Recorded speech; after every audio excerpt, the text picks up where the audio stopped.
Чай – это визитная карточка нашего города Казани. Чай – визитная карточка Татарстана. И, в принципе, наверное, нет семьи, для которой это не является тоже своеобразной визитной карточкой. Но, наверное, в Казани все у нас начинается с чая. И возникает вопрос вообще, откуда этот волшебный напиток попал к нам? Одни называют Индию, Цейлон сейчас, да?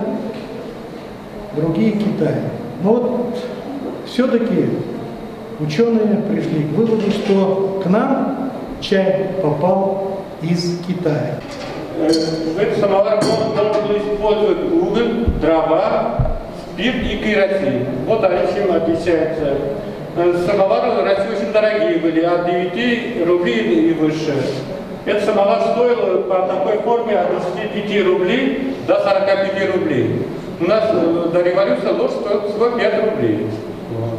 Мен самоварлар белән 7 ел элек шөгыльләнә башладым. Үзем коллекциядә минем где-то 100 артык самоварым бар. Минем өчен бу хобби була инде. Күргәзмәләргә дә халык сорагас күргәзмәләргә дә алып барам. Менә иң иске самовар ничәнче елга сезнең?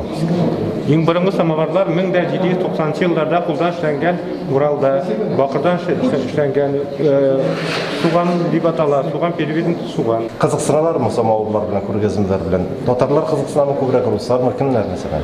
Минем үз кибетем бар, антикварийлар, анда 80-90 самоварым тора коллекциядә. Бик күп һәр көнне кешеләр 200-300 кеше кибетемә керә, кызыксыналар, күргәзмәләргә чакыралар. Һәр вакытта да ярмаркаларга чыгам, сабан туйларга алып барам самоварларны. Халыкның күңеле булсын өчен матурлык, гүзәллек кирәк бит. Рухи байлык. Хәзер менә 1-2-3 ел бик каты самоварларны куллана башладылар. Реклама дип әйтим инде, халык уже кире борынгы әйберләргә, рухи байлыкка кайта башлады.